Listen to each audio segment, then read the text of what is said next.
Buenas tardes. Vamos a empezar la sesión. A continuación, a mí me toca la suerte y el honor de presentar a Jesús Martín Sanz. La verdad es que tener un amigo como Jesús Martín, al que se le admira además, es una suerte, y más si a uno se le permite presentarlo en una mesa como esta, en un acto como el de hoy, en el marco del Foro Internacional del Español.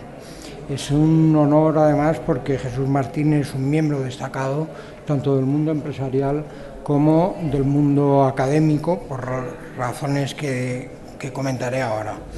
Como miembro del mundo empresarial, es presidente de AEDE, la Asociación de Empresarios de Lenares, una de las zonas más industriales y por lo tanto más innovadoras en España, y además forma parte de la Confederación Empresarial de Madrid como vicepresidente y sobre todo preside la Comisión de Innovación y Sociedad de la Información, que a mí me parece muy relevante, puesto que ha sido mi responsabilidad durante casi 15 años.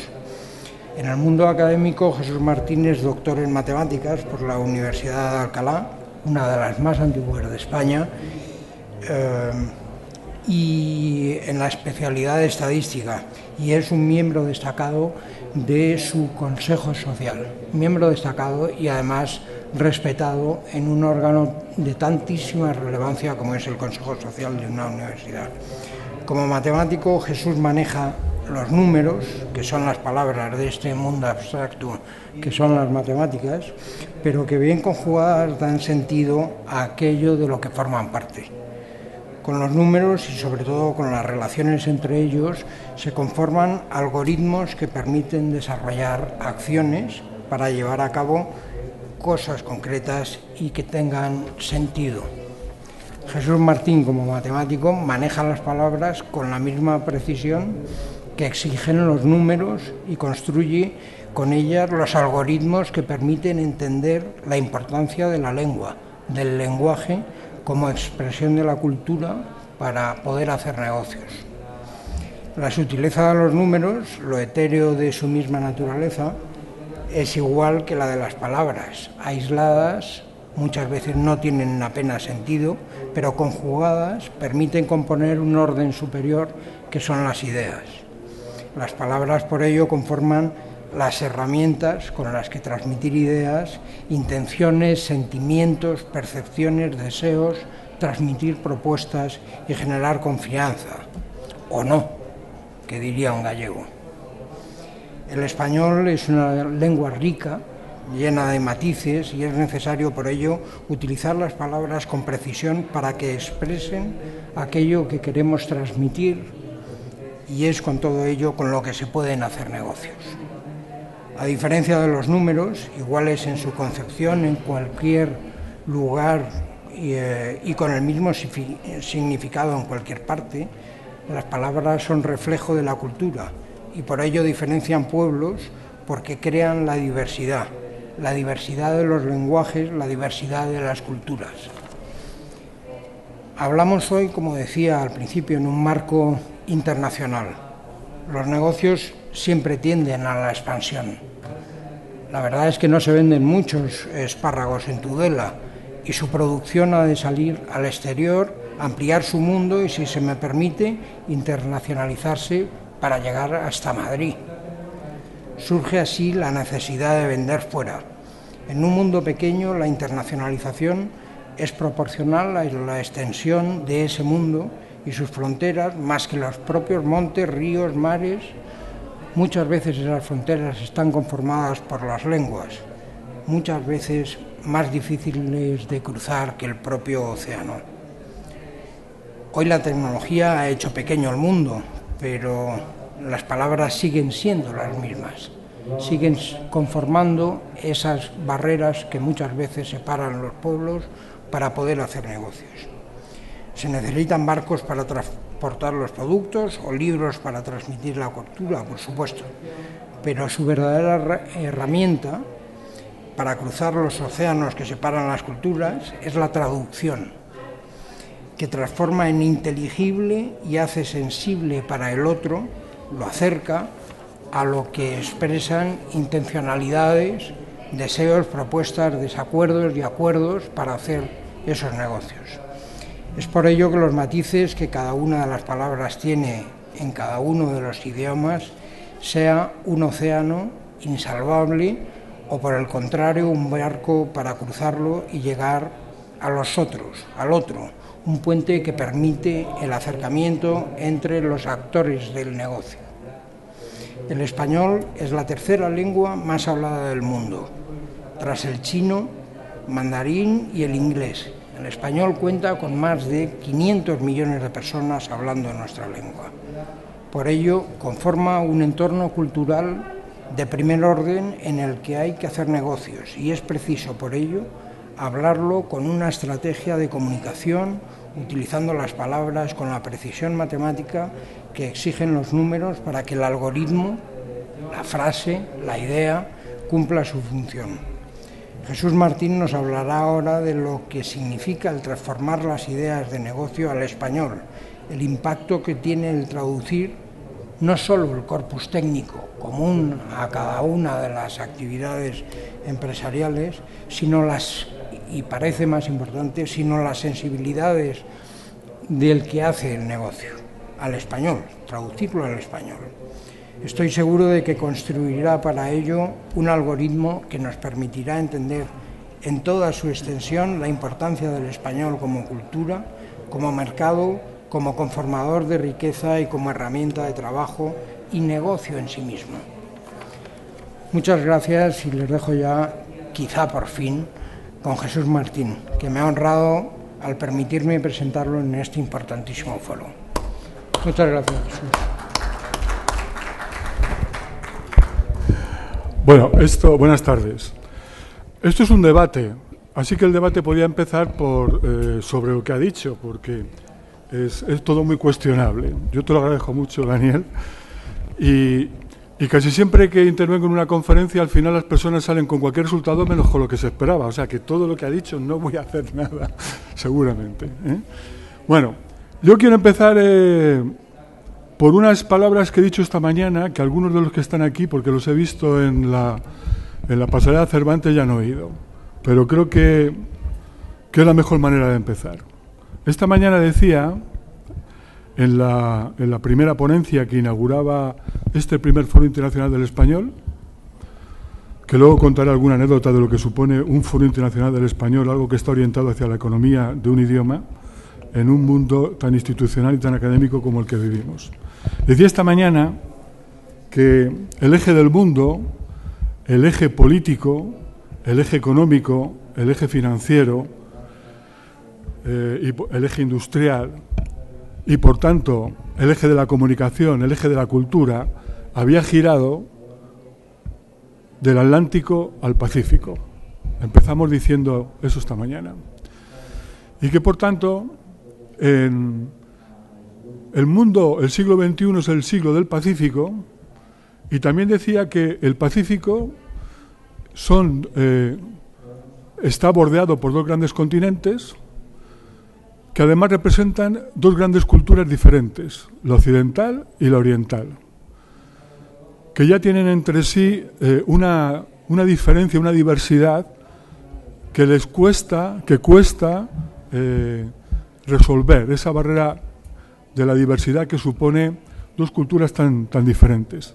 Y que además se hablaban tres grandes idiomas en el Pacífico: el inglés y el español, que hay muchos países en los que las personas nacen, crecen, se educan, estudian, se desarrollan, se forman, trabajan, pasan su vida en un idioma.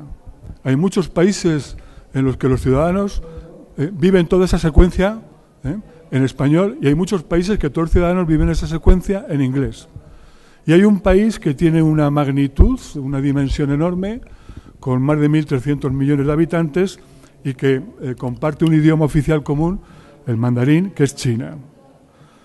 Y que el siglo XXI, el siglo del Pacífico, es eso. a nivel de idioma y a nivel de culturas, está representado perfectamente por esas tres grandes potencias lingüísticas. Y que éramos afortunados porque en el siglo XXI el español estaba presente. Imaginemos que en la costa Pacífico no hubiera ningún país hispanohablante. Realmente tendríamos una interrogante sobre el futuro del propio idioma, como otros países que han sido y tienen idiomas muy importantes y de gran tradición cultural en el mundo y de gran producción científica, que dentro de 30, 40 años su presencia en la difusión de la ciencia o en la difusión de la cultura o en el mundo de los negocios estará muy limitada. Y todos, no voy a citar esos idiomas ni esos países, pero todos sabéis a los que me puedo referir. Tenemos la gran fortuna de que una parte del mundo hispanoamericano está en el Pacífico. Y eso quiere decir que el español va a seguir presente en el siglo XXI y que probablemente el español, junto al inglés, sean los dos grandes idiomas que a finales del siglo XXI y cuando se empiece el siglo XXII serán idiomas globales, seguramente también el chino.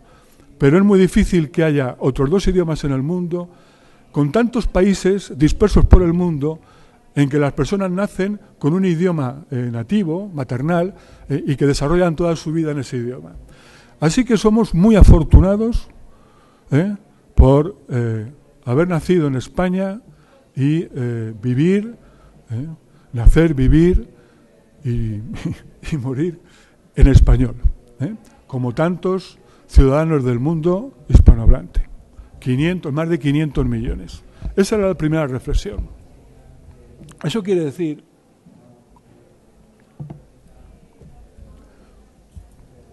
que vivimos en un mundo global, que los negocios son globales, no son locales. La globalización es un fenómeno que existe desde el origen. Ya esta mañana el profesor Lu hablaba de la expansión de China hacia su conocimiento, tanto el oriental por la ruta, su occidental por la ruta terrestre del Camino de la Seda y la oriental con las naves que mandaron a descubrir el mundo y que llegaron a todo el continente americano. Bueno, la globalización existe, pero nunca hemos sido tan conscientes de que vivimos en una etapa global tan significativa. Hace unos años, el transporte, la movilidad de una persona o de una mercancía en el mundo era muy cara, y se tardaban muchísimas horas. La evolución de las infraestructuras ha hecho que esas distancias hayan desaparecido. La evolución de la tecnología suponía que para lograr hacer una llamada por teléfono a un país lejano, aparte de diferentes conexiones que había que hacer, llamar a la centralita y de la centralita no sé dónde, era carísimo. Y hoy día no hay madre que tenga un alumno Erasmus que le esté diciendo, a ver, enséñame la habitación con el teléfono, porque está celebrando una conferencia gratuita por Skype. Es inimaginable, cuando yo era joven, que un día yo podría estar hablando con mis amigos de México a una hora en que los dos nos venía bien, de manera gratuita y viéndonos. Bueno, pues toda esa evolución de la tecnología, de las infraestructuras y de las TIC ha hecho que seamos un mundo global, porque hemos eliminado las diferencias, las barreras en las infraestructuras y en las tecnologías. Así que nuestros negocios son globales. ¿Qué diferencias quedan? Las de las culturales y las del lenguaje. El lenguaje es una cuestión antropológica. La condición humana, en su evolución, exige crear un sistema de comunicación. Y lo creamos para comunicarnos y para intercambiar cosas. En un principio, para conquistar y ganar las cosas, y ya son tiempos en que es para convencer e intercambiar, transferir, comprar y vender. Pero todo eso se hace gracias a un lenguaje. El español nos permite, es un lenguaje en los negocios. Nosotros tenemos un lenguaje en los negocios en español que es el lenguaje contractual, el lenguaje jurídico. Es un lenguaje que es un guión perfectamente predeterminado, que tiene que estar homologado por las partes para hacer un negocio, donde se establece quién, el qué, para qué, durante qué tiempo y cuando hay un conflicto, cómo se resuelve. Eso es un lenguaje cerrado y que hay que tener mucho cuidado porque pequeños matices en ese lenguaje pueden suponer grandísimos conflictos. Pero eso no es tan importante, que lo es y mucho cuando hacemos negocios fuera. Lo que más me interesa es hablar del lenguaje de los negocios. Es un lenguaje distinto, es un lenguaje directo, rápido, basado en la inteligencia.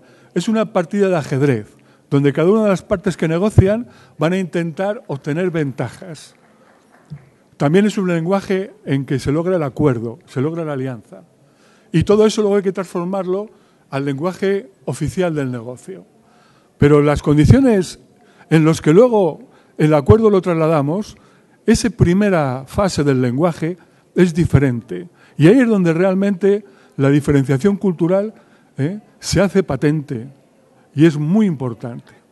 Por eso, en este debate, que yo voy a acabar enseguida para debatir es confrontar opiniones diferentes.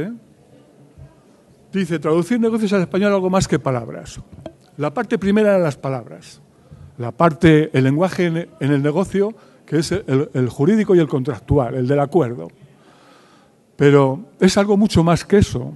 Es la cantidad de lenguajes que suscitan en la comunicación cuando se está negociando con alguien. Hay las propias manifestaciones verbales, las manifestaciones escritas, hay los gestos, hay los signos, hay muchísimos detalles que se nos escapan. En el mundo, esta mañana, el profesor Lu, ha dicho una cosa muy interesante que la traigo para intentar representar más gráficamente la situación.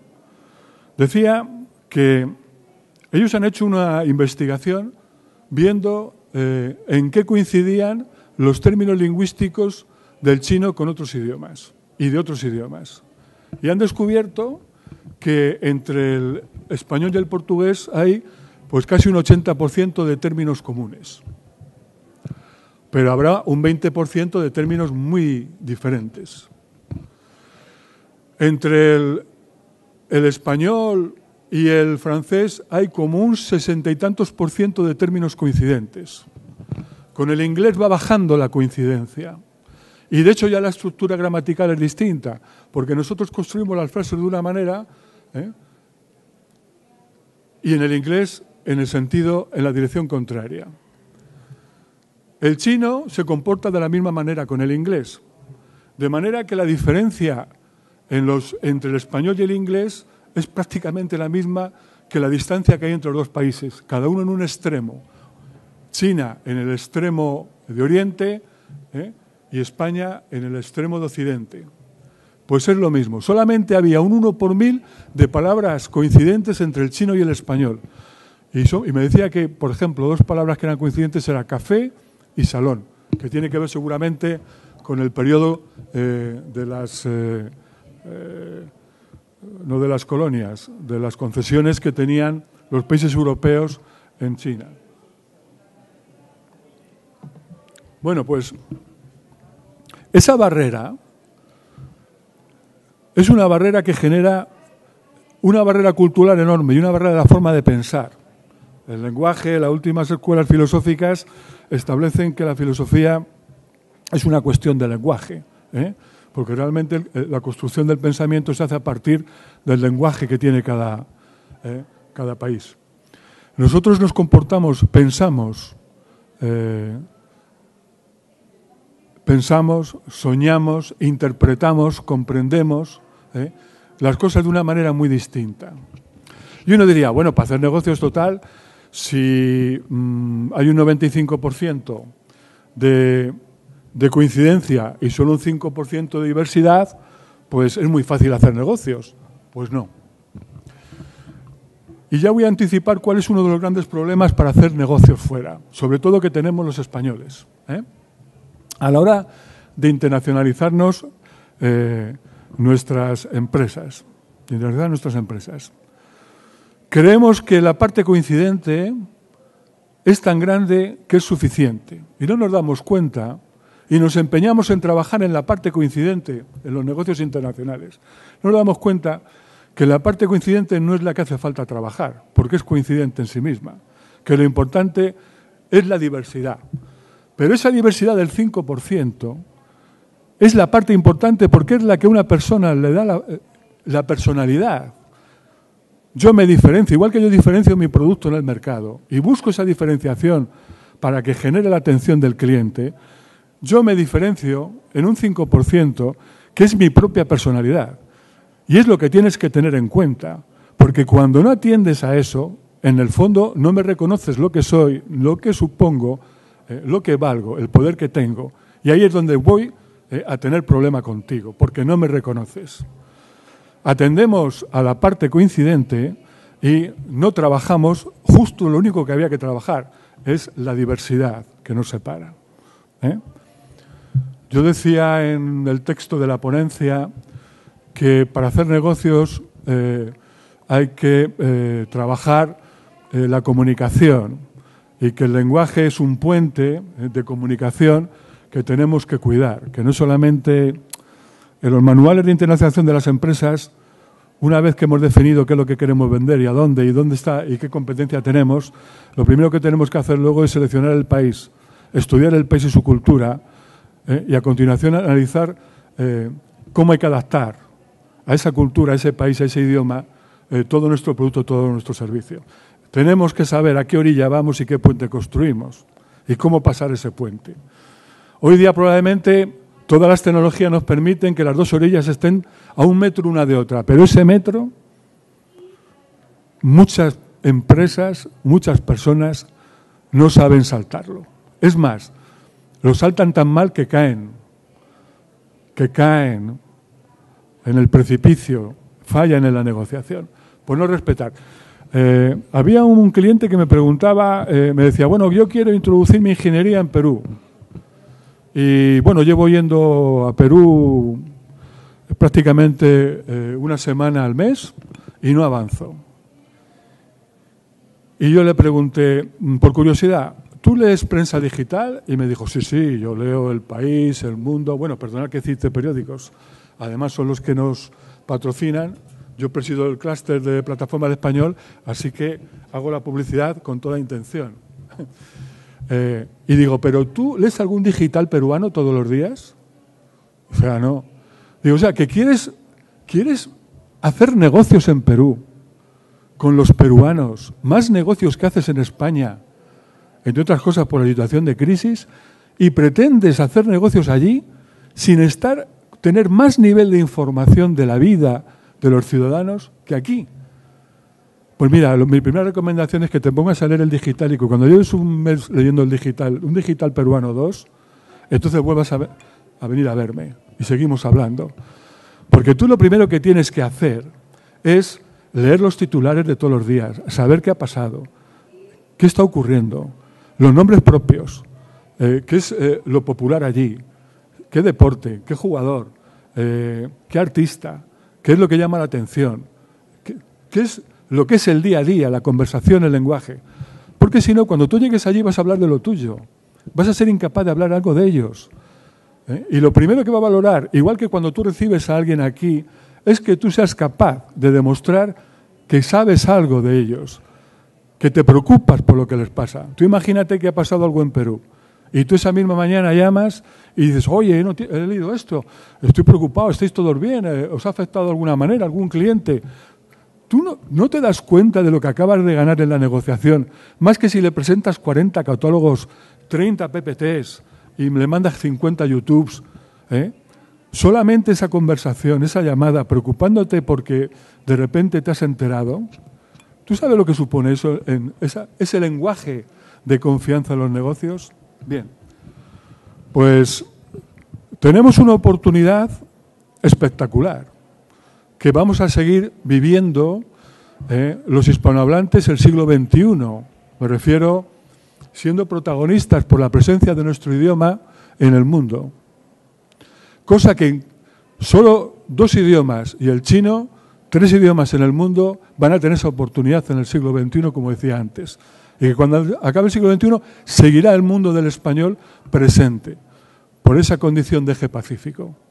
Pero podemos considerar que por ser un idioma común, y además porque somos los españoles, tenemos ese tanto por ciento de parecido que no necesitamos hacer una reflexión a la hora de hacer los negocios, cuando precisamente estamos fracasando por ese pequeño porcentaje que es tan importante de diversidad. Así que lo que es una oportunidad puede ser también, por esa suficiencia que nosotros normalmente empleamos en los negocios, nuestro gran problema. Hasta tal punto de suficiencia que si yo digo aquí que a nadie se le ocurriría pensar, si ahora mismo os pido que penséis, si podéis encontrar que hay algún país que gane más dinero con el inglés que el Reino Unido, a ninguno se le ocurrirá aquí que ningún país puede ganar más dinero con el inglés que el Reino Unido. Estoy seguro.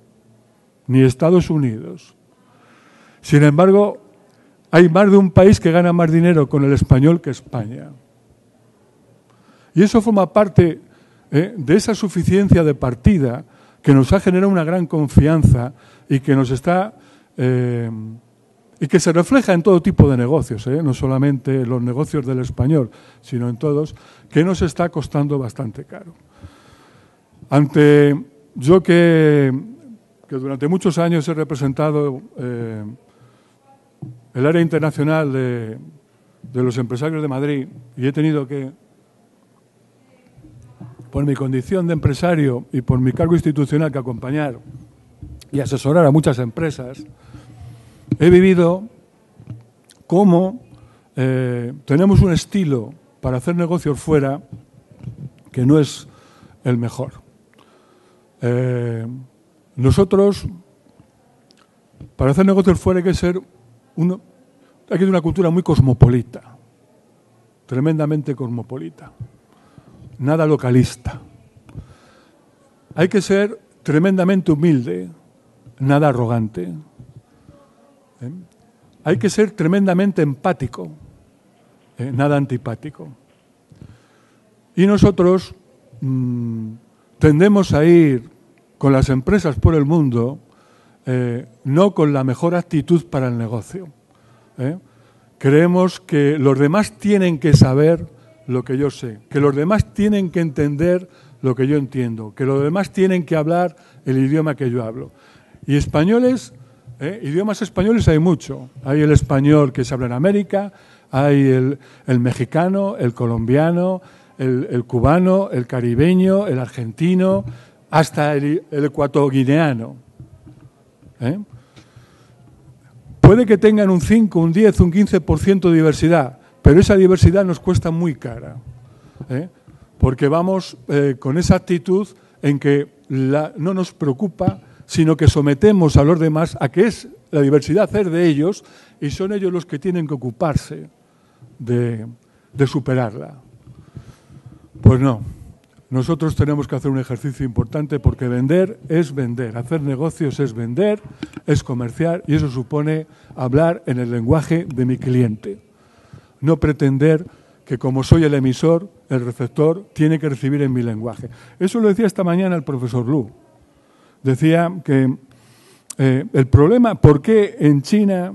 Fijaros lo que he dicho yo de cuáles son los idiomas del futuro. ¿Y por qué en China hay casi la mitad de alumnos de español que de francés? Pues sencillamente, entre otras cosas, porque el español usamos métodos pensados para expedir, soltar español. No pensamos en el método para que el receptor, el que tiene que aprenderlo, lo aprenda. Tenemos un método con el que enseñamos aquí, porque pensamos que así es como se aprende, o por lo menos se aprende el español aquí. Y no nos hemos dado cuenta que va dirigido, es un producto que va dirigido a una persona que tiene otra estructura de pensamiento y que ese método tiene que estar preparado y diseñado para que esa persona lo aprenda y no al revés. Esa suficiencia en la metodología impide que crezca. Decía Lu que solamente en China, el gobierno chino, y cuando algo dice el gobierno chino, Lu es el representante del gobierno chino para el español, cuando algo dice el gobierno chino es verdad, no como en otros gobiernos, que cuando algo dice, entre otras cosas, lo primero que sospechamos es que al final será cualquier cosa menos eso. Ya tenemos algo avanzado, que sabemos lo que no va a ser, lo que es bastante interesante, pero todavía no sabemos lo que puede ser. Cuando el gobierno chino dice que ellos, en sus objetivos, que saben que los cumplen todos, tienen previsto duplicar las operaciones de inversión en el mundo hispanohablante y de comercio, están diciendo que necesitamos el doble de alumnos de chino allí. ¿Y cuál es la barrera para que haya un doble, un crecimiento, se duplique el número de la formación del español en China? La metodología. ¿Y por qué hay esa barrera? Porque tenemos una cultura de hacer negocios basado en que, no, yo estoy aquí sentado y expido al mundo lo que hay y el que quiera que lo compre. Y eso no es así. Yo tengo que abrir esa puerta y adaptar en función de esa pequeña diferenciación el producto o el servicio a mi cliente. Así que lo que quiero trasladar es más importante la diversidad que lo parecido en el mundo de los negocios. Donde hay que emplear el recurso es en manejar la diversidad. Por tanto, tengo que conocer en qué consiste la diversidad. Y para conocer en qué consiste la diversidad, tengo que tener una mente abierta, cosmopolita, interesada, que quiera aprender, que quiera hacer una inmersión. Si voy a un país, quiero saber qué pasa, cómo hablan, cómo comen, cómo beben, cómo se comunican, qué costumbres tienen. No solamente algunas palabras que pueden ser anecdóticas, que eso sí que nos resulta muy fácil y muy divertido aprenderlo. No, el todo. Tengo que hacerse inmersión, porque al hacerse inmersión, primero, estoy yo eliminando mi diversidad. Estoy superando una fase, la barrera. Y segundo, que aquello que yo me dé cuenta que no he superado, yo sé que existe y, por tanto, a la hora de negociar, puedo perfectamente comprender. A mí me da mucha pena cuando desde España muchos dicen, es que estos no son de fiar. Y hablan de ciudadanos del mundo, poniendo ciudadanos de un país determinado. Es que los no sé qué no son de fiar. No, amigo. Nosotros no somos más de fiar que ellos. Lo que pasa es que tú no les entiendes. Y es más, el problema es que por no hacer el esfuerzo, los has catalogado, haces un juicio de valor y acabas de condenar una fuente importante de negocio, porque la otra parte se da cuenta. Igual que tú te das cuenta, la otra parte se da cuenta.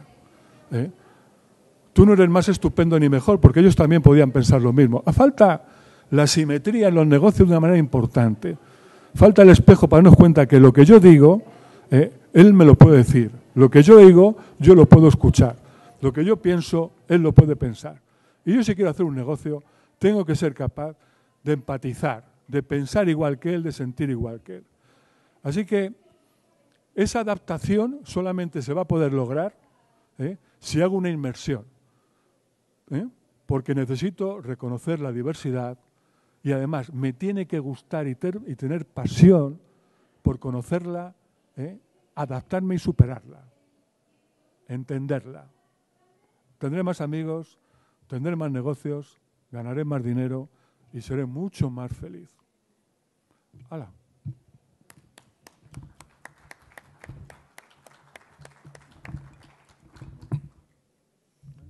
Muchas gracias, Jesús.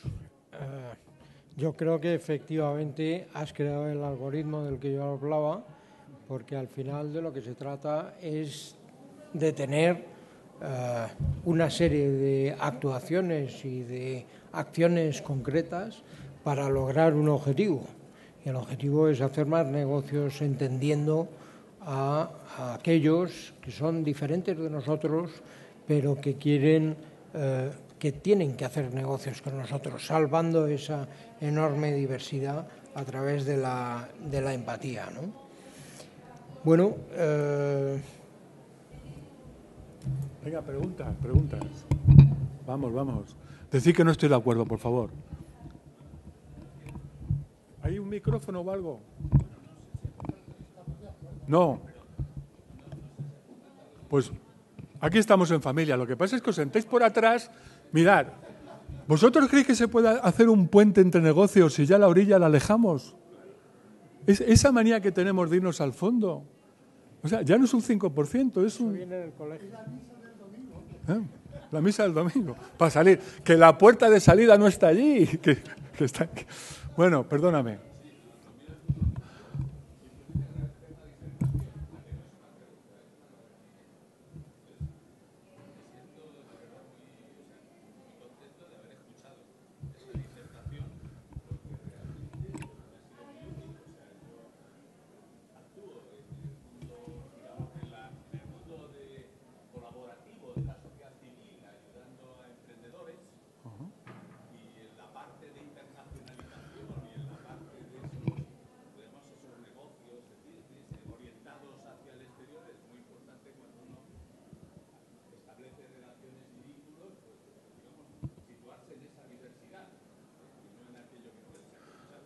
Oye, nada, que tienes la copa. Tenemos ahí un bar de los ponentes que luego te han merecido, te ganar una copa. Bueno, así no debatimos nada. Esto no puede ser.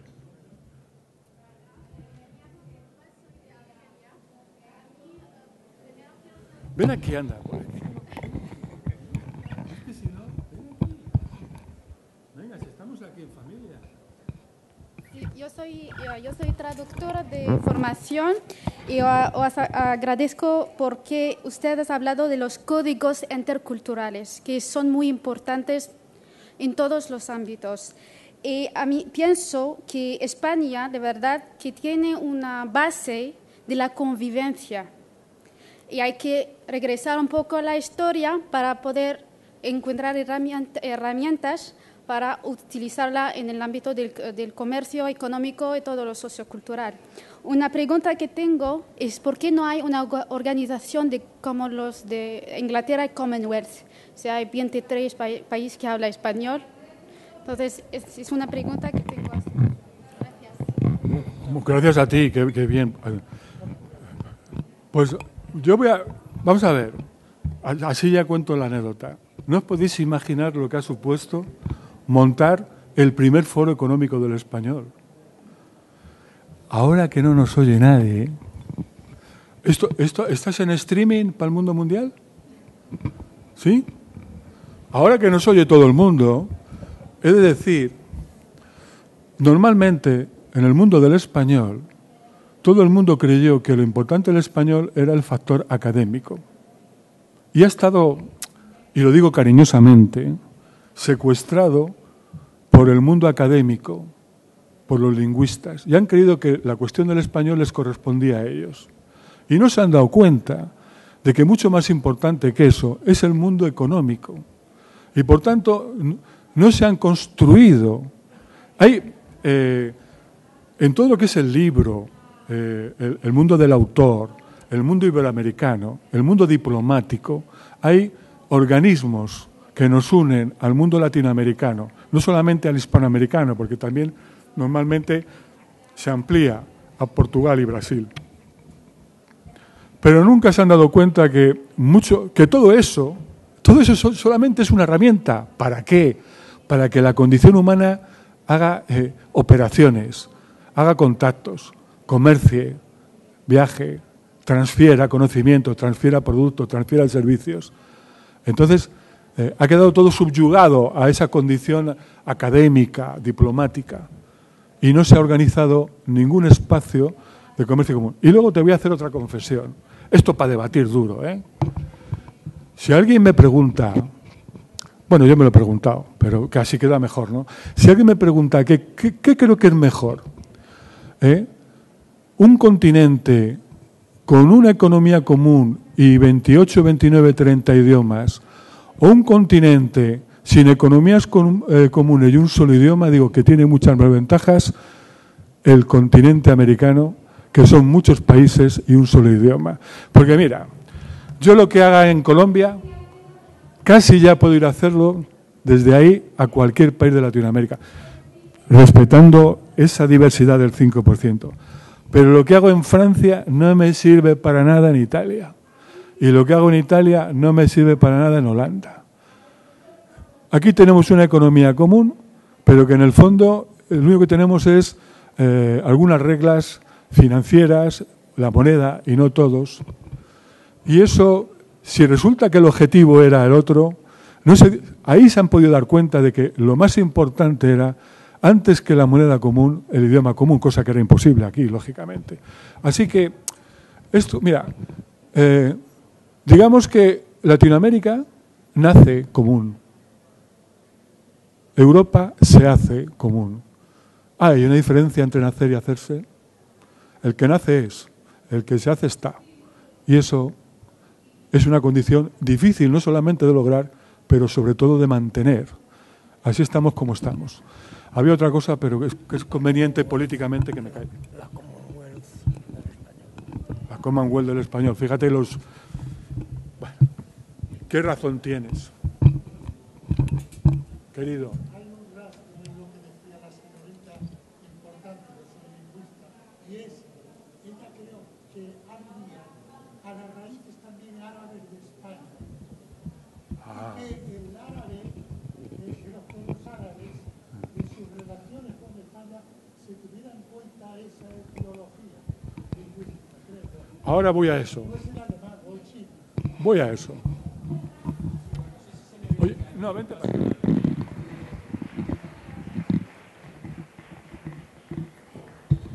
Gracias. Yo lo que quería plantear es si, por órdenes de magnitud, en cuanto al peso económico del eje pacífico, el futuro del español como lengua de negocios no va a ser un futuro hispanoamericanizado. Y en ese escenario, ¿qué papel juega realmente la economía española y, por extensión, la empresa española? Bueno, esa pregunta me la han hecho bastantes personas hoy, ¿eh? Decir, bueno, Jesús, eso que dices está muy bien, pero los balances del poder económico y financiero del mundo, la profecía podría ser que quedáramos subyugados por, en cuanto al inglés y al español, el mundo hispano, subyugado por el mundo americano. Yo contestaba, bueno, yo lo primero que creo que tiene que hacer el mundo hispano es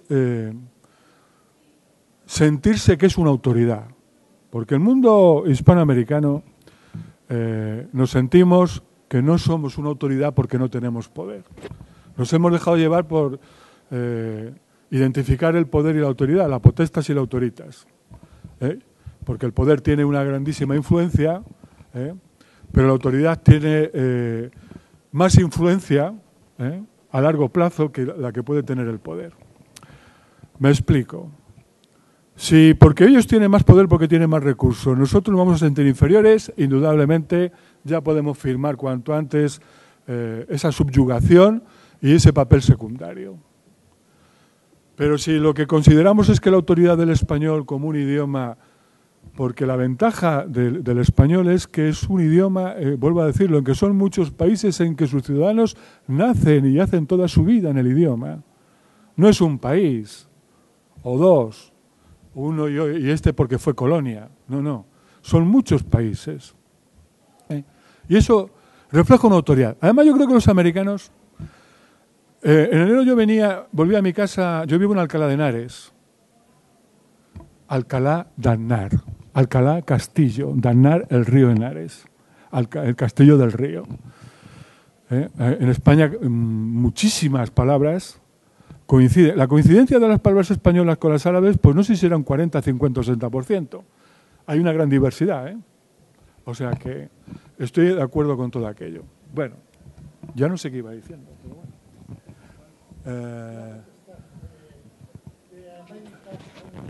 Sí. Volvía yo a Alcalá de Henares, porque fijaros si este mundo es prepotente que un madrileño dice que no va a Alcalá porque está muy lejos. 30 kilómetros. No. Esto me pasa todos los días. Y sin embargo los alcalinos desde pequeñitos venimos todos los días a Madrid. Yo para comprarme unos zapatos tenía que venir a Madrid porque no había tiendas de zapatos de mi número, porque soy muy grande. y tenía que venir a Madrid. Pero es que yo venía a estudiar, yo venía a todo. Así que no tenemos, por eso somos más inteligentes, más ambiciosos, más activos los de provincias que los madrileños. Porque los madrileños vienen en un estado de confort porque no, que vengan todos a mí. Pasa con el idioma. No, este es mi método. No, amigo. Los que venimos todos los días estamos acostumbrados. Bueno, pues yo me iba para Alcalá. ¿Cómo me desvío, lo elíptico? Yo me iba para Alcalá y estaba oyendo la radio. Y daban las noticias que se acercaba un grandísimo temporal, lo recordaréis, a las costas del este americanas. Y que se estaban dando medidas porque se esperaba una nevada en Nueva York histórica, ¿no? Y que se estaban haciendo recomendaciones desde el municipio, desde el ayuntamiento de Nueva York, a los ciudadanos para no salir, para no ir al colegio, para cerrar no sé qué, ventanas, tal. Y entonces conectan con Nueva York y es el alcalde de Nueva York hablando en español, dando las recomendaciones en español. Pues si yo no considero que mi idioma es una autoridad como para el alcalde de Nueva York, resulta que cuando da las recomendaciones, que las daría primero en inglés, luego las diera en español, es que soy torpe. Luego tengo que reconocer esa autoridad, porque el alcalde de Nueva York solo habló en inglés y en español. No se le ocurrió dar las recomendaciones en chino. Aunque haya un Chinatown y haya a lo mejor 100.000 chinos en Nueva York, no sé cuántos habrá. Eso nos tiene que dar una confianza en la autoridad que tiene el idioma español en el mundo. Y por tanto, la penetración del español en Estados Unidos es muy potente. Hay 2 candidatos ya, uno es de origen cubano. Fijaros cómo evoluciona todo esto. Por eso nos tiene que dar confianza. Confianza, autoridad, para trabajar. Y en todo caso, aliarnos, yo digo, tal vez tengamos que aliarnos con el inglés porque ellos no van a dejar de hacer la difusión de la ciencia, de la investigación, del cine, de la cultura, de los juegos, del social games, de todo este mundo en inglés. Puede que tengamos que luchar para llegar a hacer un nivel de difusión casi bilingüismo, de manera que parezca necesario que en el mismo soporte tengas el español y el inglés. Tendremos que luchar por eso, no competir con el inglés, sino probablemente aliarnos y considerar que el bilingüismo es para nosotros algo importante que nace de esa autoridad de reconocernos tan importantes como el inglés, que es el que tiene el poder.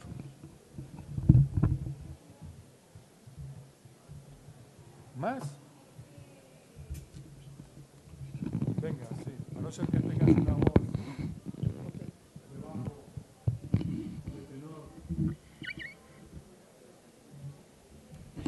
Muy buenas. ¿Cuál es su propuesta para cambiar el chip? En vez de que vaya todo el mundo siempre y le pregunten que si sabe inglés, decirle a nosotros que por qué no habla usted español. ¿Qué hacemos para que, lógicamente, ese chip no le podamos cambiar, sino que ese bilingüismo sea más avanzado, lógicamente? Porque lo que no puedo permitir es lo que he oído, que resulta que los franceses están más avanzados en China que nosotros. Bueno, pues cuando yo me enteré que los franceses ganaban más dinero con el español que los españoles, me cogí un rebote y por eso se creó el clúster del español, Por eso se creó el clúster, porque ¿cómo es posible que los franceses? Y del clúster creó este foro. ¿Cuál es mi propuesta? Bueno, yo creo... Mira, he dicho antes que los de Alcalá venimos a Madrid todos los días, ¿no? Y que por eso les tenemos ventaja. Mi propuesta es que nosotros vengamos al inglés todos los días y tendremos ventaja, porque si yo hablo español, hablo inglés, tengo muchas más ventajas que el que solo habla inglés. Eso de entrada. Entre otras cosas, la gran ventaja que tengo es que por hablar inglés he trabajado la diferenciación, la diversidad, mucho. Así que yo no lo consideraría una situación de molestia. Yo tengo que hablar esto porque él no habla lo otro. Él no es simétrico en el interés de la lengua, ¿no? No, tengo que decirle, tú sigue así, acomódate en tu inglés, yo voy a aprender inglés porque yo con tu inglés y con mi español prácticamente en el 90% del mundo me manejo ya. Es decir, igual que yo al madrileño no le voy a convencer de que vaya a Alcalá, y eso que se pierde él, pues al inglés no le voy a convencer de que aprenda español. Pero mira, algunos están muy convencidos, como el alcalde de Nueva York. ¿eh? Así que, aunque me dé rabia, probablemente superaré rápidamente al francés en el momento en el que yo haga ese esfuerzo, que culturalmente es muy rico, ¿eh? Porque amplío mi diversidad cultural enormemente, ¿eh? Pero le tengo una ventaja, que soy más rico culturalmente y además tengo más disciplinas, más rutinas, más esfuerzos que él, que solo ha querido estar en su idioma materno y no ha querido salir de ahí, por esa prepotencia, ese poder, ¿eh? Eso pueden llegar a perderlo algún día, ¿eh? Algún día. ¿No estás de acuerdo? Ah, perdona.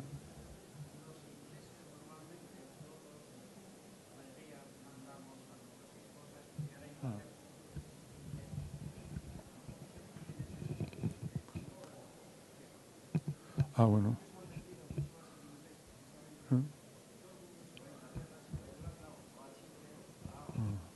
Sí.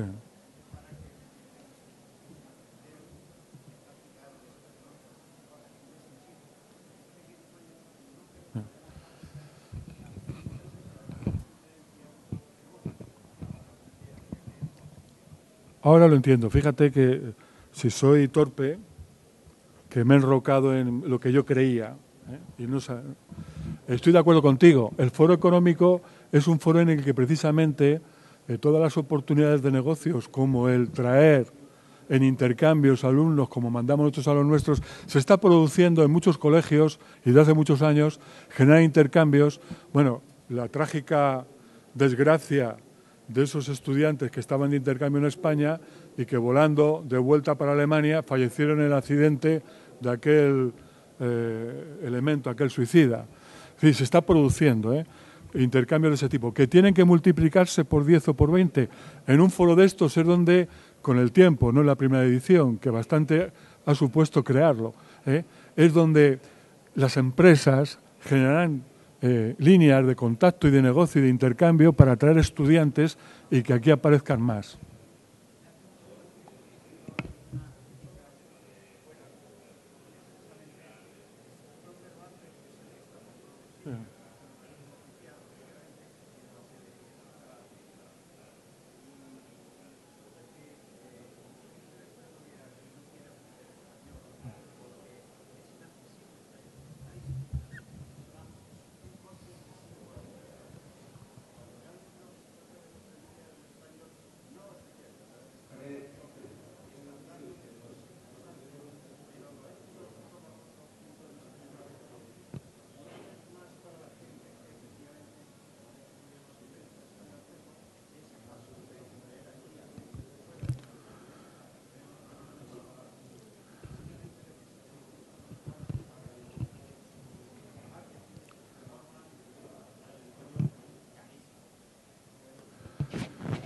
Bueno, tendremos que hacernos una reflexión sobre el papel del Instituto Cervantes como gran vendedor del español por el mundo. Y ya no digo más. Ya. Yo más bien destructiva. Última pregunta.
Bueno, Internet no es más...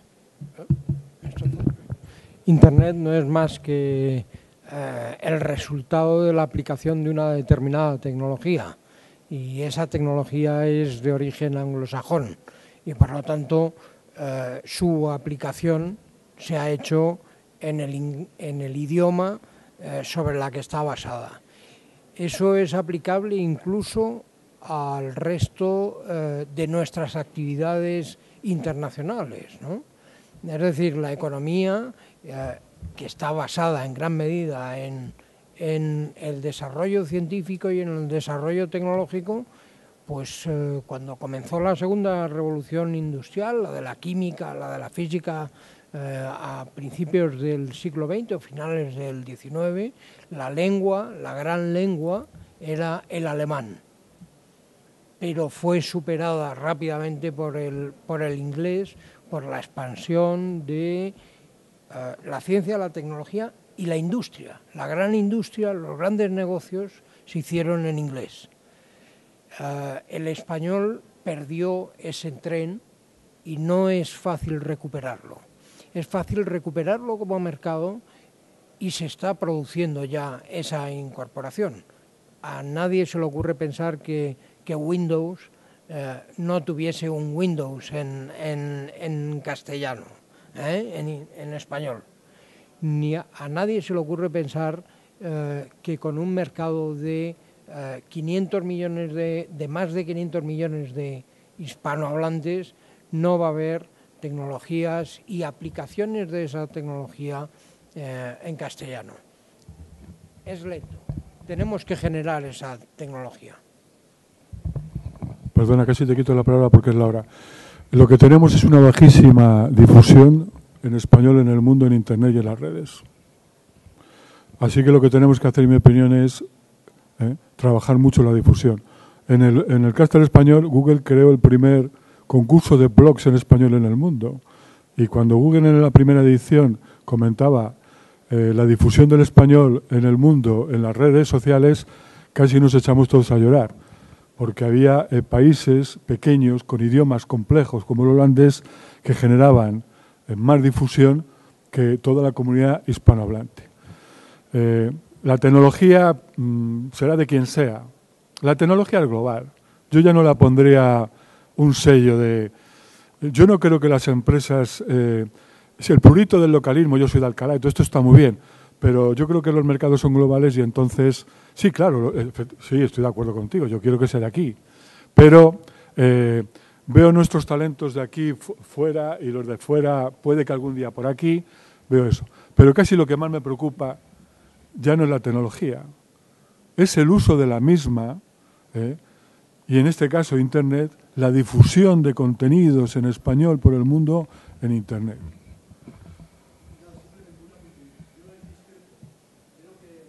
Ya era hora.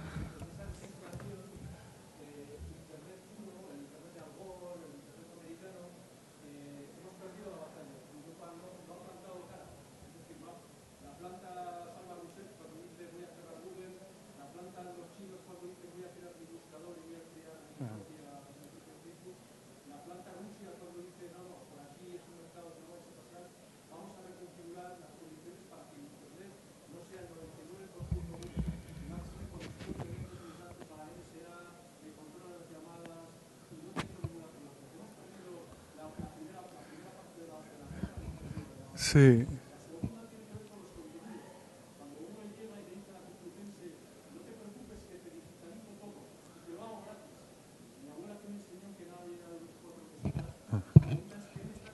Exacto.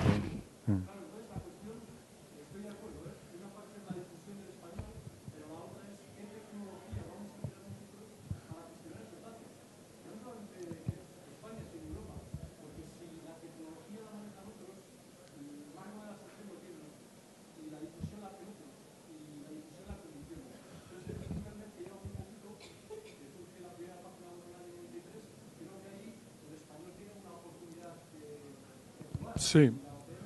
Ahora, ¿los siguientes ponentes estáis aquí? No. Ah, vale. Es que estoy con un ataque de nervios. Oye, si aparece el ponente nos escondemos y nos vamos. Bueno, te voy a contestar de una manera muy curiosa. Me voy a ir elípticamente para volver al sitio. Me decía una vez un chino, con eso del debate de la política en China, de que China, que no, esto no se soporta, la democracia, cómo es posible, la dictadura y tal. Me decía un chino, mira, vuestro sistema político europeo no es que no nos interesa en China. Cuando habléis de esto de la democracia, es que eso es para vosotros, porque es un sistema vuestro, nuestro es otro. Pero no por la dictadura, ¿eh? Nosotros tenemos nuestros modelos. Dice, nunca querremos ser como Europa. Y me dijo, y ya veréis lo que me dijo.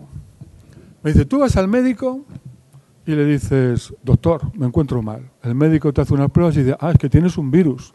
Y tú le dices, deme algo para acabar con el virus. Y el médico te dice, no, el virus forma parte de tu vida, forma parte de tu organismo. ¿Cómo voy a atentar contra él?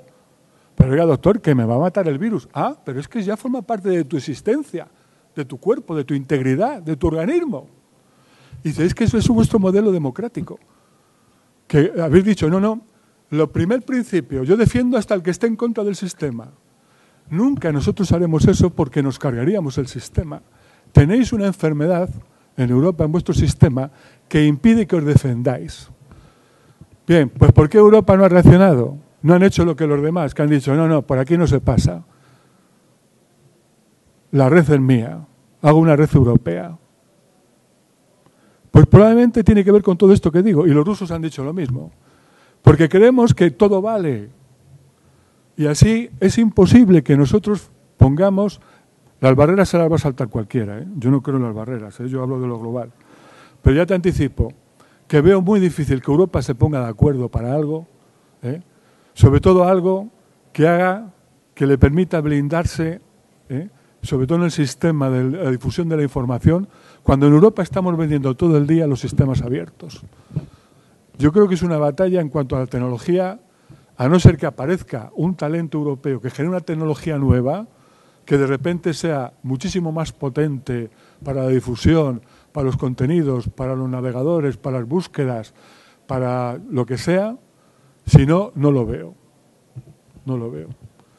Y la difusión depende de nosotros, de que nos reconozcamos la autoridad de la lengua, me refiero a la difusión del español, que otro cantar es en francés, en inglés, en alemán, etcétera. Bueno, yo ya me da vergüenza seguir aquí y me levanto. Bueno, muchas gracias. Muchas gracias.